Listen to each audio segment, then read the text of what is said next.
희망의 순례자,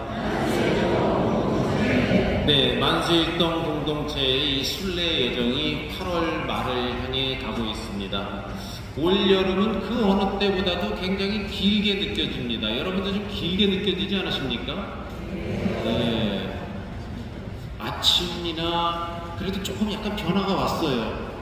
약간 아침, 저녁으로 새벽은 조금 귀뚜라미도 울고 하면서 야, 이거 좀 변화가 되나 보다 하는 게 벌써 며칠 됐는데 낮이 되면은 그냥 여전히 뜨거워가고 야, 올여름 너무 길다 이런 생각이 듭니다. 자, 이렇게 긴 여름처럼 긴 말씀을 우리가 지난 5주간 동안 들어왔습니다. 연중 제17주일, 날짜로는 7월 28일부터 오늘까지 5번에 걸쳐서 요한복음 6장을 들어왔습니다. 길게 들었는데 이제 드디어 6장이 끝납니다. 오늘 말씀이 6장 끝나는 부분이에요. 지난 시간 동안 어떤 말씀이었는지, 6장 그러면 무슨 말씀이었는지 기억이 나십니까? 힌트를 드립니다. 빵 얘기가 나옵니다. 6장 그러면 빵이에요. 처음 시작하면서 빵으로 몇 명을 먹여요? 5,000명을 먹입니다. 사람들이 다 놀라 자빠지는 거죠. 그러면서 다 따라다니기 시작합니다. 예수님은. 그래서 예수님이 물 건너, 호수 건너 저쪽 편으로 가시는데 그때 또 사람들이 놀라 자빠지죠. 물 위를 걸어요. 물 위를 걷는 기적을 하면서 사람들을 더 올리게 됩니다. 그런데 그렇게 했는데 서서히 지지난주부터 그냥 이렇게 입으로 받아먹는 육적인 빵만을 생각해서 막 인기가 좋았는데 무슨 생명의 빵이니 영원한 양식이니 하늘에서 내려온 빵이니 내 살과 피를 이거 먹어라, 피를 마셔라, 말이 좀 약간 어려워집니다. 그리고 거기에다 또 한술 더 떠서 이제 순환을 당해야 된다, 죽었다가 부활할 것이다, 뭐 이런 말을 하니까 아, 이게 뭔 소리야? 아, 도대체 알아듣기가 힘드네. 빵이나 만들지. 빵을 쫓아서 사람들이 다녔거든. 그랬는데 이제 어려워지기 시작하는 겁니다. 그러니까 오늘 아유 못 알아듣겠네. 그러면서 제자들이 많이 떠나갔다 이렇게 이야기를 합니다. 그리고 베드로의 고백으로 6장이 딱 끝납니다. 6장이 오늘 딱 끝났는데 긴 여름도 오늘로 그냥 딱 끝났으면 참 좋겠어요. 어쨌든 여름 내내 5주간 생명의 빵에 관한 그러한 말씀을 들었습니다. 자, 이런 이야기를 5,000명을 먹이신 이야기, 물 위를 걷는 이야기, 생명의 빵, 살아있는 빵, 살과 피를 먹어라, 영원한 생명, 이 이야기가 6장에 쭉 왔다는 것을 머리에 넣어두시면서 학문을 시작해볼까 합니다. 7월 28일 연중 17주일부터 시작된 요한복음 6장의 이야기는 무려 5주간에 걸친 긴 스토리입니다. 6장은 5,000명을 먹이신 기적의 이야기와 그 이후 무리를 걸으시는 예수님의 모습을 보여주고 나는 생명의 빵이다 라는 말씀이 이어옵니다. 기적을 맛본 이들은 요한 6장 초반에 예수님을 억지로 왕으로 모시려고까지 합니다. 그런데 후반에 와서는 분위기가 좀 달라지죠. 이 말씀은 듣기가 너무 거북하다. 이 일이 일어난 뒤로 제자들 가운데 많은 사람이 되돌아가고 더 이상 예수님과 함께 다니지 않았습니다. 5,000명이 배불리 먹은 기적에는 사람들이 구름처럼 몰려들었는데 생명의 빵을 말씀하시고 살과 피를 먹는 사람은 영원한 생명을 얻을 것이라는 가르침이 이어지자 분위기가 바뀐 것입니다. 1차원적이고 현실적인 먹고 사는 문제에 있어서는 관심이 많았던 이들이 3차원적이고 영원한 생명에 관해서 접근해 가니까 떠나갑니다.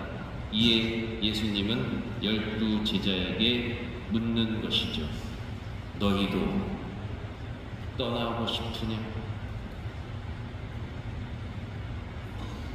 그렇습니다. 이 5주간에 걸쳐서 이 6장은 이렇게 미사에, 주일 미사에 봉독되도록 편집된 교회의 의도도 있을 것이고 이 안에 담겨진 가장 중요한 교리가 있음을, 이 성체성사의 신비를 우리 나름대로 소화하고 또 우리도 응답해야 함을 아마 교회는 뭔가 심어주기 위해서 이 6장을 이렇게 계속 들려주는 것이겠죠.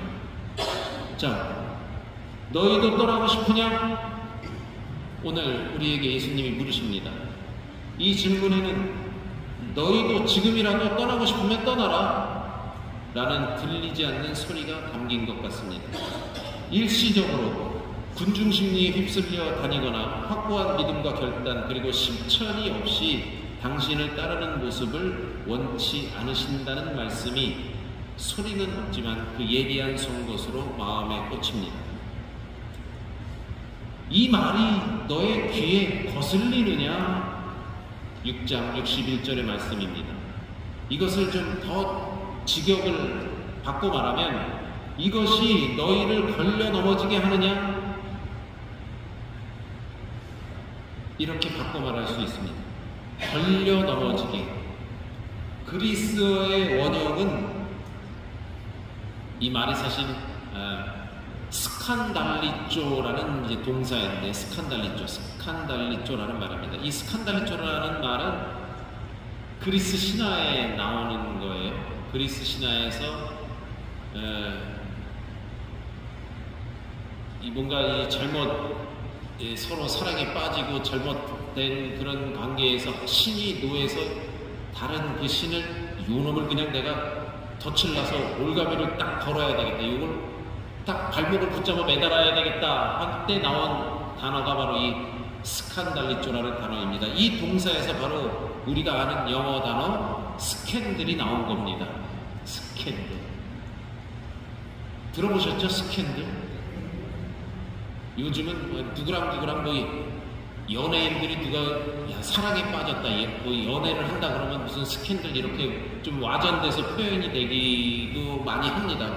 그렇게 이해하는 사람도 많이 있습니다만 어쨌든 뭔가에 함정에 빠지고 덫에 걸렸다, 위험에 처했다 이럴 때 쓰는 말이 바로 이 스캔들이라는 말인데, 이 걸려 넘어지다 또는 이 덫이나 올가미와 같이 사람들을 걸려 넘어지게 하는 모든 것을 가리키는 대명사로 이 스캔들이라는 표현을 하는데, 이 스캔들이라는 말이 바로 오늘 우리가 들은 요한복음 6장 61절 이 거슬리느냐 걸려 넘어지느냐 직역하면, 그리고 또 하나 16장 1절 이렇게 딱 두 군데에 언급이 됩니다. 내가 너희에게 이 말을 한 이유는 너희가 떨어져 나가지 않게 하려는 것이다 할 때 이 표현도 바로 스캔달리조라는 표현을 씁니다.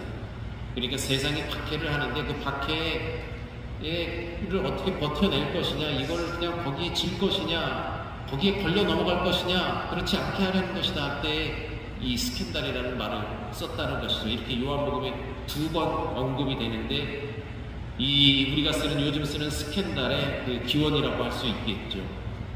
이 용어는 시련 때문에 주님을 향한 믿음을 저버리게 하는 모든 것을 의미합니다.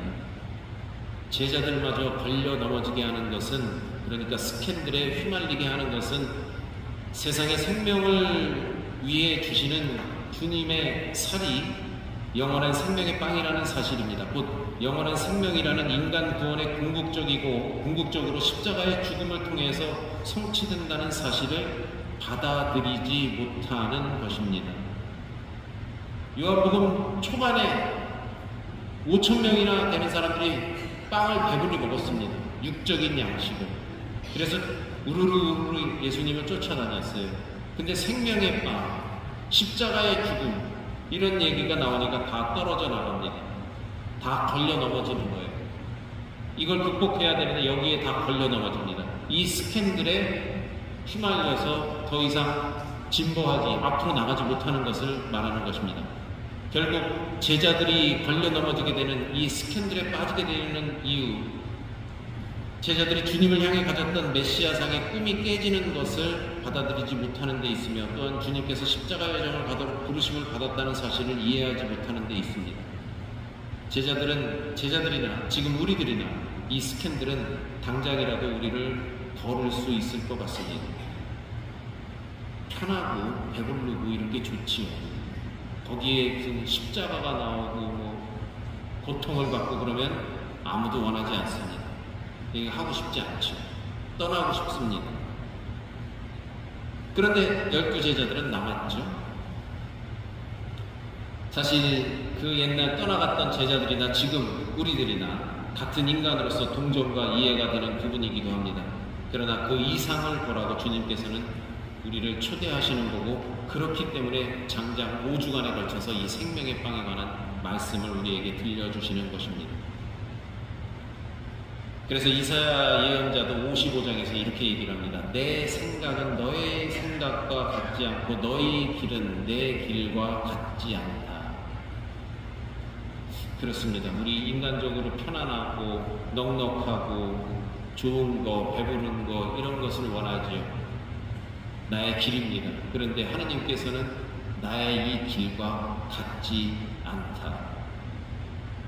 같으면 참 좋겠는데 그렇지 않습니다. 그래서 우리는 스캔들에 휘말리게 되는 것이죠. 화답송을 통해서 시편 저자는 우리에게 위의 질문, 너희도 떠나고 싶으냐? 라는 이 질문에 응답하라고 힌트를 주는 것 같습니다. 주님이 얼마나 좋으신지 너희는 맛보고 깨달아라. 잘 맛보고 깨달으라고. 그래서 5주 동안 내내 이 말씀을 우리에게 들려주시는 것이죠. 신앙은 돈을 주고 살 수 있는 것도 아니고 공부를 해서 바로 내 머릿속에 집어넣을 수 있는 것도 아닙니다. 가깝고도 멀고 멀리 있는 듯 하지만 내 가슴 속에 있기도 합니다. 우리 예비자 교우 여러분들, 여기 교리 공부하시는 반이 2반이나 있어요. 바로 머릿속으로 들어오는 것도 아니고 뭐 돈 주고 살 수 있는 것도 아니고 이해할 것 같은데 좀 이해가 안 되기도 하고, 또 반드시 실천과 행위가 따라가야 되는 것입니다. 쉽지만은 않은 길이죠. 그렇게 스캔들은 늘 내 주변에 가까이 있다는 것입니다. 걸려 넘어지느냐, 안 걸려 넘어지느냐. 어린 시절 시골에나 이렇게 가면 이맘때쯤 이렇게 풀이 많이 이만하게 허리춤까지 자면 그 양쪽 풀을 묶어갖고 친구들끼리 묶어서 뒤에 뒤따라오는 놈이 거기 딱 걸려서 넘어지도록 그런 스캔들을 만들고 막 그랬죠. 네. 그걸 잘 보고 건너뛰느냐 넘어지느냐. 물론 뭐 인간이기 때문에 넘어지는 사람도 있고 건너뛰는 사람도 있고 그렇습니다. 우리 모두가 스캔들을 잘 건너뛰고 극복되게 되는 그런 사람이기를 바랍니다. 베드로의 대답이 우리에게 용기를 줍니다. 이 베드로의 대답이 6장을 마무리하면서 역시 우리의 대답이 되기를 바랍니다. 주님, 저희가 누구에게 가겠습니까? 주님께는 영원한 생명의 말씀이 있습니다. 이제 이 8월을 이제 마무리로서의 고백입니다. 모두 일어서십시오. 사도신경으로 이제 그 고백을 대신합니다. 영원한 삶을 믿나이다 라고 끝나는 우리의 사도신경입니다. 힘있게 응답합시다. 전능한